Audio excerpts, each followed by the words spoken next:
Aleluya. Bendito Dios Todopoderoso. Alabado sea tu santo nombre, Señor.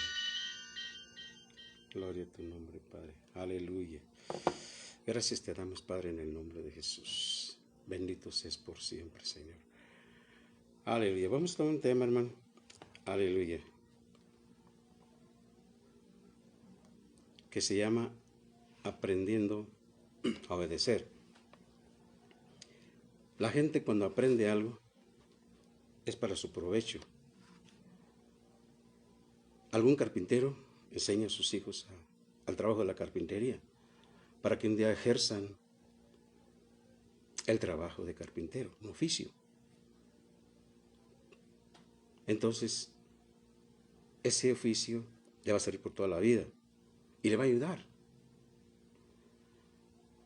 Pero, ¿qué hay sobre aprender a obedecer? ¿Qué hay sobre aprender a obedecer? Vamos a ver esto y vamos a tomar la bíblica ahí en Hebreos capítulo 5, verso 7,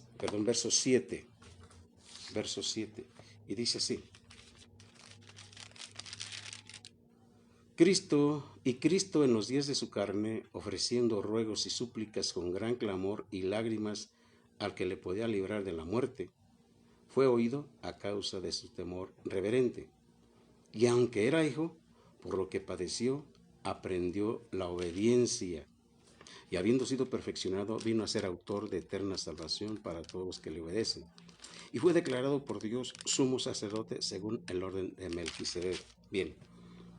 El tema es aprendiendo a obedecer. Muy bien. Dice aquí, hermano, que él ofreció ruegos y súplicas al Padre con clamor y lágrimas, o sea, con grito,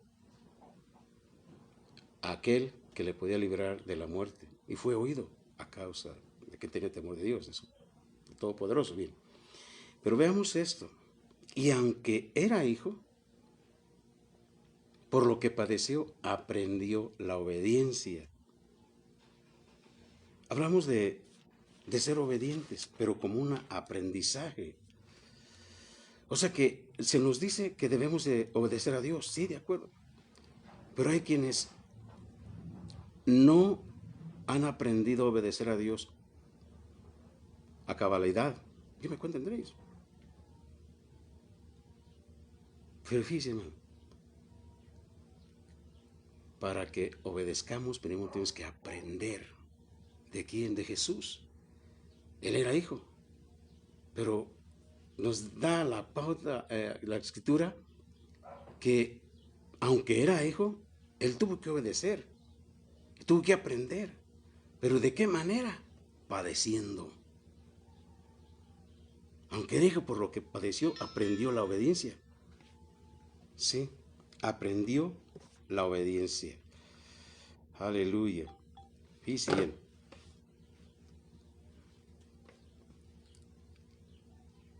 Dios te ama mucho, hermano. Clamor y lágrimas. Quizás este pasaje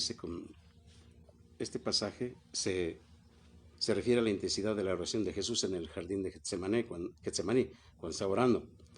Cuando Cristo oró, fue oído no en el sentido de que Dios quitara todo lo que comprende la muerte, sino en que recibió ayuda de Dios para soportar el sufrimiento que se le había asignado. Hay ocasiones en que también los creyentes pasan por pruebas y parece que no reciben respuestas a sus oraciones fervientes. Pareciera que Dios no escucha, pero sí escucha. En estos casos deben recordar que Cristo pasó por una prueba semejante y que Dios dará la gracia suficiente para soportar lo que permita que le suceda a los cristianos, a los que han creído, a los que imploran, a los que buscan, a los que piden ayuda. Cristo aprendió por experiencia el sufrimiento y el precio que con frecuencia se paga por la obediencia fiel a Dios en este mundo perverso, en un mundo perverso. Dice, hermano, veamos ahí también en el capítulo 12, en el verso 6. Sí, en el capítulo 12, en el verso 6 al 8, dice así: Porque el Señor al que ama, disciplina y azota a todo el que recibe por hijo. Y dice bien. Pero dice el 8. Pero si se os deja sin disciplina, pues de la cual todos han sido participantes, entonces sois bastardos y no hijos. Aprendemos, ¿cómo entonces? Aprendemos la obediencia a través de los sufrimientos. Para poder ser obedientes, como por las palabras, como por la enseñanza, no entendemos lo que se nos están enseñando, entonces tiene que haber pruebas para poder aprender a obedecer a Dios. Creo que solamente de esa manera, para mucha gente, es necesaria la prueba. Y si bien, hermano,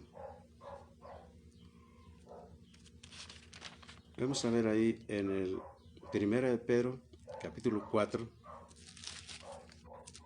verso 1 y 2. Dice así: puesto que Cristo ha padecido por nosotros en la carne, ustedes también ármense del mismo pensamiento, pues quien ha padecido en la carne terminó con el pecado, para no vivir el tiempo que resta en la carne conforme a las concupiscencias de los hombres, sino conforme a la voluntad de Dios. Aleluya. Díselo. Aleluya. Aleluya. Dice que, bueno, que enseguida del capítulo 2, baste ya el tiempo, 4:3, baste ya el tiempo pasado para haber hecho lo que agrada a los gentiles. ¿Qué es lo que le agrada a los gentiles? Borracheras, orgías, disipación y abominables idolatrías. A ellos les parece cosa extraña que ustedes no corran con ellos igualmente, en el mismo desenfreno de disolución, y os insultan, os ultrajan. Pero ellos darán cuenta al que está preparado para juzgar a los vivos y a los muertos, porque por eso también ha sido predicado el Evangelio a los muertos, para que sean juzgados en carne, según los hombres, pero vivan en espíritu, según Dios. Aleluya. Se entiende esto mejor como referencia a los que escucharon el Evangelio mientras estaban vivos en la tierra, pero que ahora están muertos. Oyeron el Evangelio y creyeron, y aunque han muerto, han sido juzgados en carne según los hombres. Ahora viven con Dios. Este verso se puede parafrasear así: el Evangelio se les predicó a los que creyeron y después murieron para que tuvieran vida eterna con Dios. Aleluya. Veamos. Aleluya. Dice el verso 15 de 1 Pedro, dice el verso 15,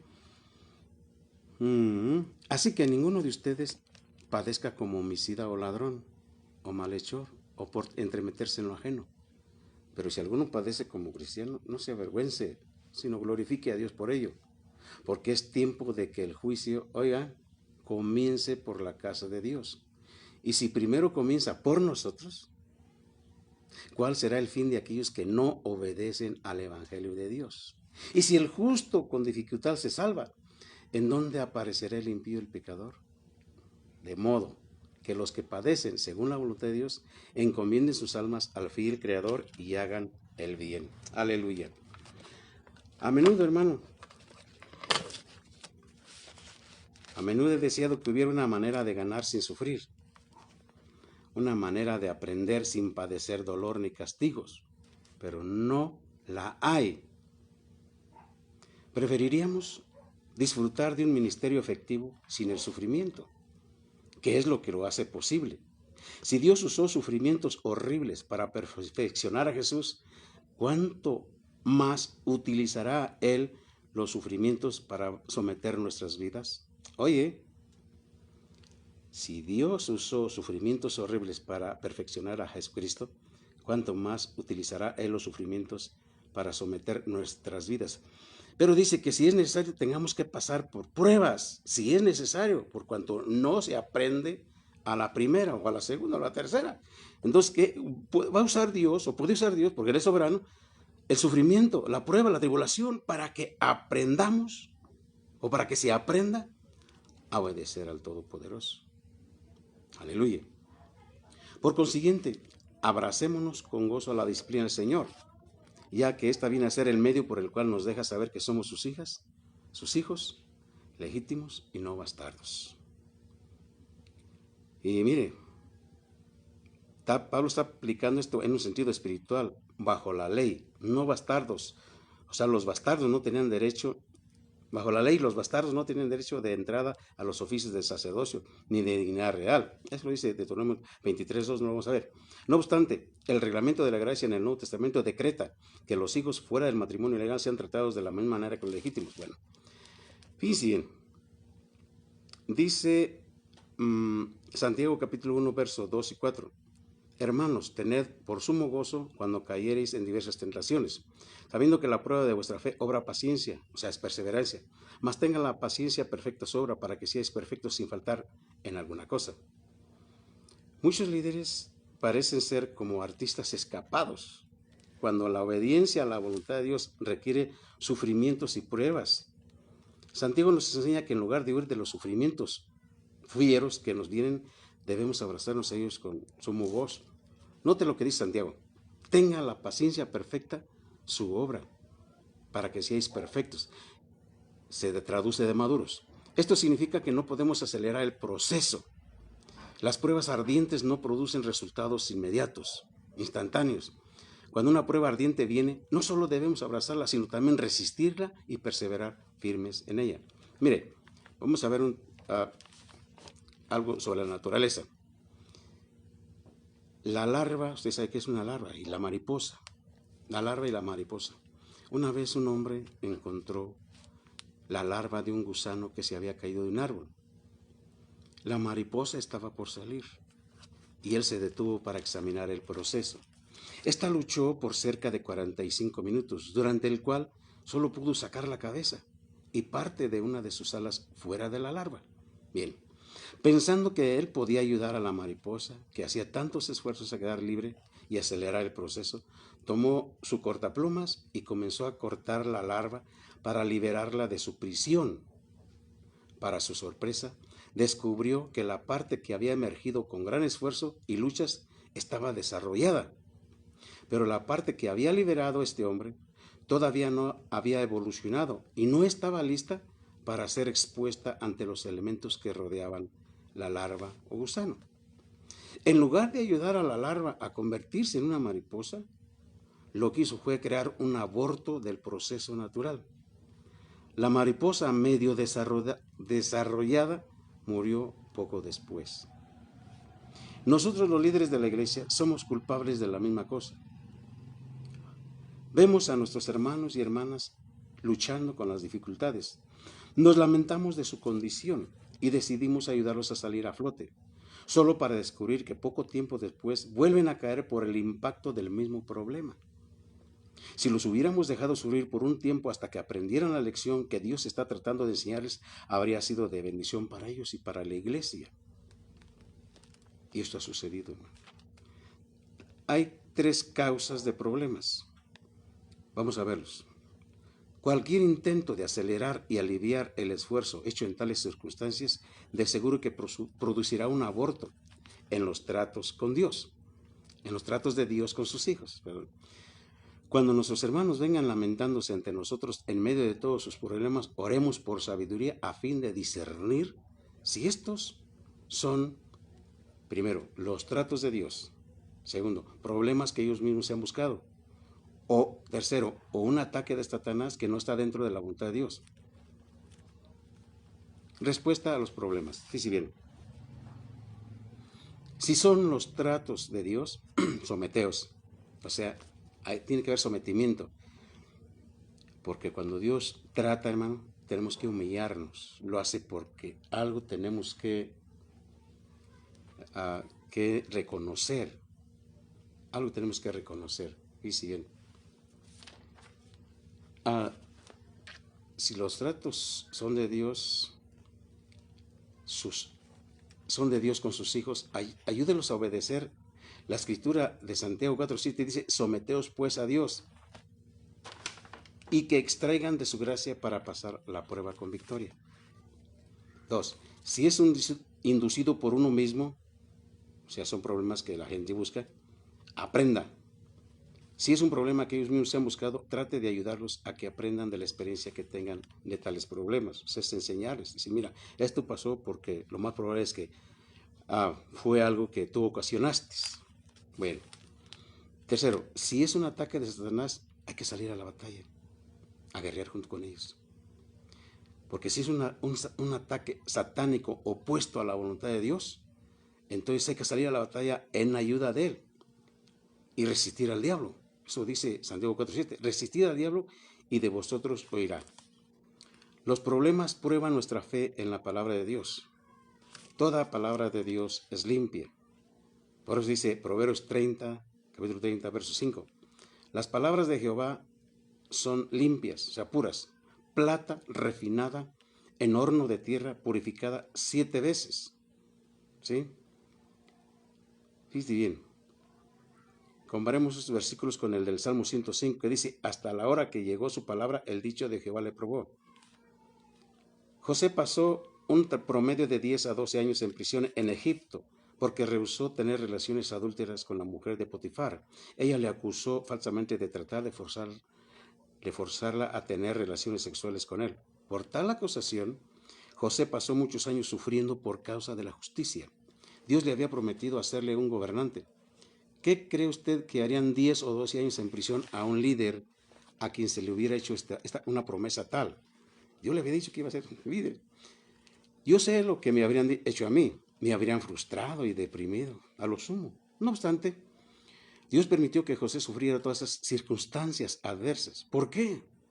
Porque la palabra de Dios fuera plata refinada en horno de tierra purificada 7 veces. Cada hombre grande en fe delante de Dios tuvo que sufrir persecuciones ardientes como resultado de prestar atención a sus instrucciones. El proceso de tratar de ejecutar lo que Dios les dijo les costó un gran precio. Noé recibió la orden de edificar un arca. Tal obra hizo que los habitantes de su área se mofaran y se burlaran de él. Solamente su familia y algunos animales se salvaron. No le creyeron a Noé. Fue demasiado tarde cuando vieron que lo que él predicaba era lo cierto. Abraham recibió la promesa, dice bien, dice Génesis 17:4, dice, serás padre de muchedumbre de gentes. Luego su nombre fue cambiado por el de Abraham, que significa padre exaltado. Pueden imaginarse cómo los vecinos se burlarían de Abraham. Imaginemos cómo los vecinos se burlarían de él. Algún burlador por ahí dijo, oye, ¿cuántos hijos tienes, padre exaltado? Le preguntarían con escarnio. ¿No se burlan así de ti? Que ya eres santo, que ya te salvaste, que ya vas a ir al cielo. Miren nomás. Le preguntaban con burla. Abraham tendría que bajar su cabeza en silencio. No tenía ningún hijo. Hemos recibido la noticia, de que vas a ser padre de muchas naciones. Padre exaltado, como recalcando la burla. Tienes 99 años de edad. ¿Cuándo sucederá tal cosa? Continuarían con su burla, pero Abraham no tenía una respuesta. Él estaba soportando las pruebas que vienen sobre todos los que reciben una palabra de parte de Dios. Hay remas, hay palabra profética personal para la persona que cree que Dios puede hablar para exhortar, para edificar, para consolar a través de la palabra profética.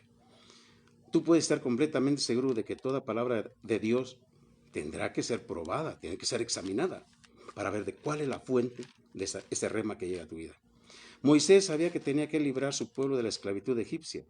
Cuando trató, aún sus propios hermanos israelitas se le viraron en contra y tuvo que salir huyendo al desierto durante unos 40 años.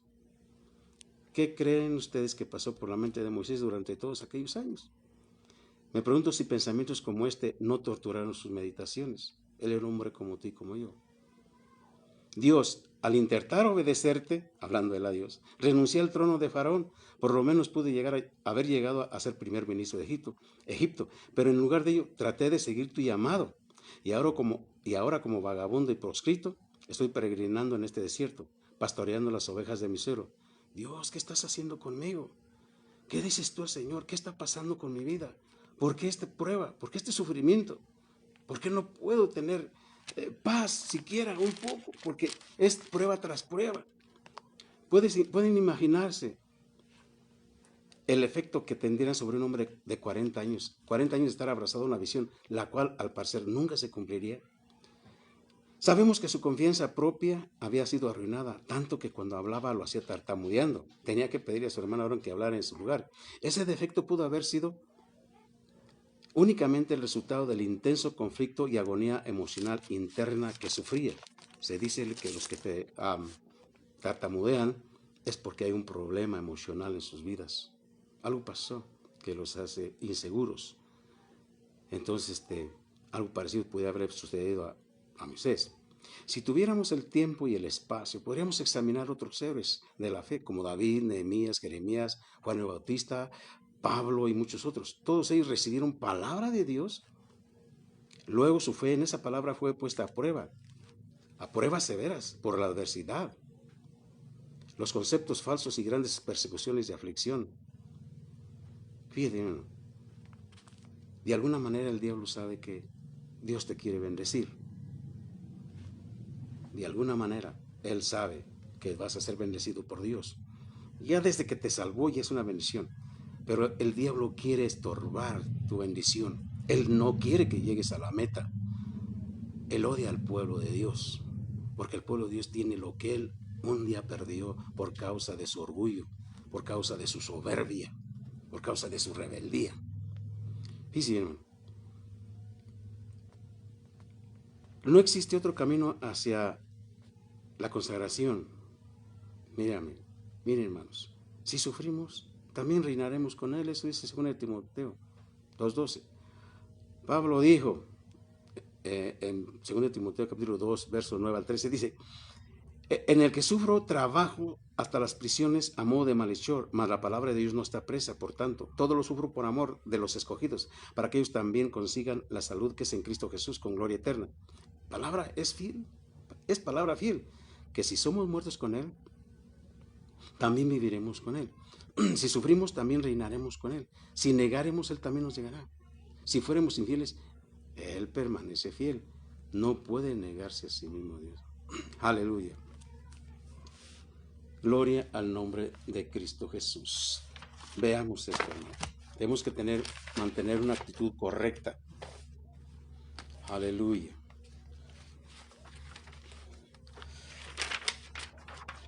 Aleluya, gloria a Dios. Mire, Dios permite que los santos sean tocados con pruebas y aflicciones. Si es afligido por una enfermedad u otros problemas por mucho tiempo, puede que Dios quiera llamar su atención sobre ciertas áreas de su vida que no están agradando a Dios.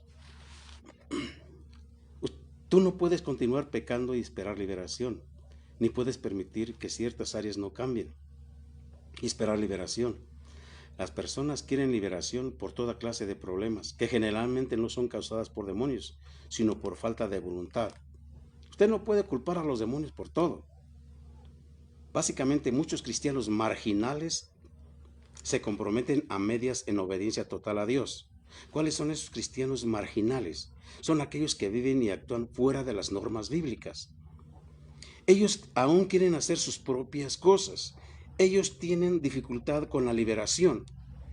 O si son liberados, pronto estarán de regreso peor que antes. Por eso es necesario que aquella persona que se libera y que pide liberación tiene que saber los pasos que se siguen después de que son liberados. Porque si no reciben enseñanza de cómo guardar la liberación, puede ser peor. Mire cómo está esto.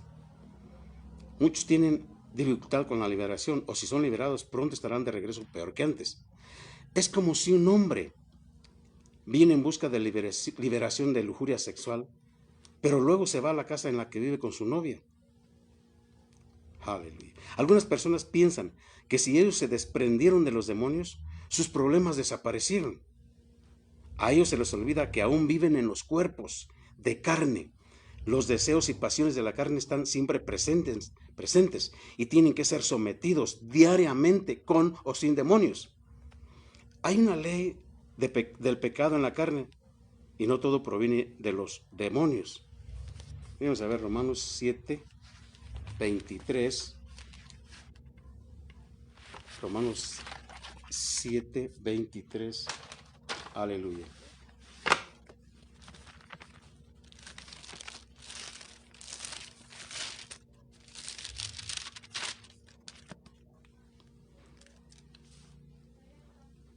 Dice, pero veo otra ley en mis miembros que se revela contra la ley de mi mente y que me lleva cautivo a la ley del pecado que está en mis miembros. Noten, ese ya lo que dicta la carne. Entonces, no todo es que le echen la culpa al diablo. Hay cosas que ya están impregnadas en la carne y la carne se revela contra la ley de la mente. Por eso dice, dijo Pablo, así que yo mismo con la mente sirvo a la ley de Dios, mas con la carne a la ley del pecado. Aleluya.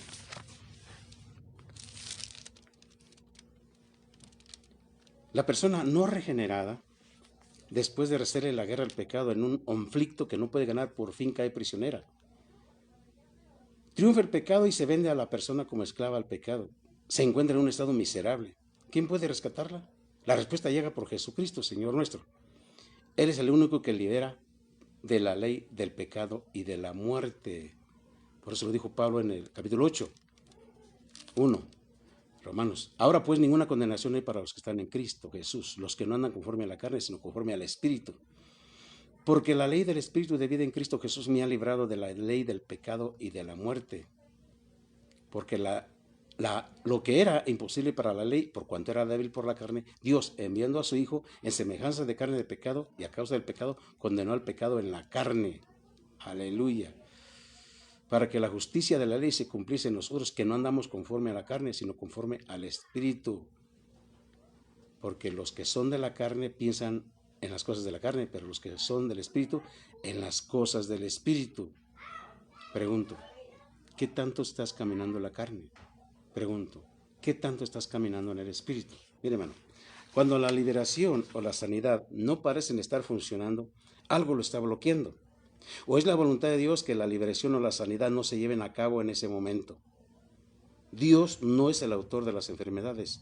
Él es el Señor que sana. Y aunque Él permite a Satanás tocar nuestro cuerpo, es solo donde Satanás tiene derecho. Si tú tienes un pacto con Satanás, o con la enfermedad, o con otro espíritu de enfermedad, Él con legalidad está en ti y te ataca. Y mira tu resistencia espiritual, porque tú le has dado legalidad y tú tienes que romper con esa legalidad en el nombre de Jesucristo.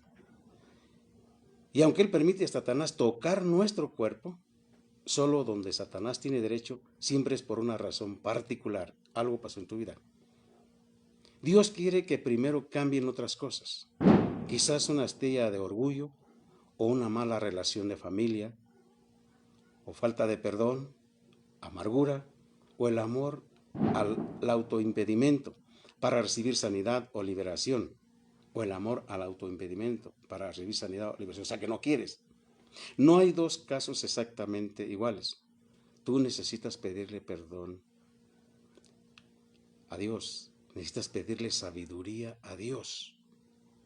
El principal impulso de esto, hermano, de este capítulo, de este estudio, se encuentra en Marcos 16:7. Dice, y estas señales seguirán a los que creen. En mi nombre echarán fuera demonios. Si tú eres creyente, tú echarás fuera demonios. Tienes el poder, el permiso, el poder de parte de Jesús para hacerlo. Porque en el nombre de Jesús puedes echar fuera de tu vida, en cualquier área que esté gobernando esa área, un espíritu.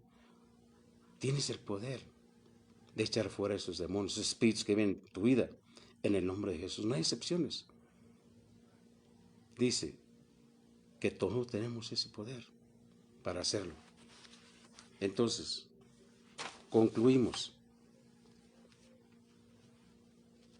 Tenemos que aprender a obedecer al Señor. Pero qué mejor fuera de la mejor manera. No necesitamos que nos pongan vara, que nos den vara, para que aprendamos. Si tú puedes obedecer sin necesidad de que te den vara, estarás en lo correcto. Tienes que ser blandito en las manos del Señor. Tienes que ser barro en las manos del alfarero, para que no tenga que enseñarte el Señor a través del sufrimiento o de la tribulación. Aprendamos a obedecer a Dios. Aprendamos a obedecer al Señor Jesús. Dios te bendiga, hermano.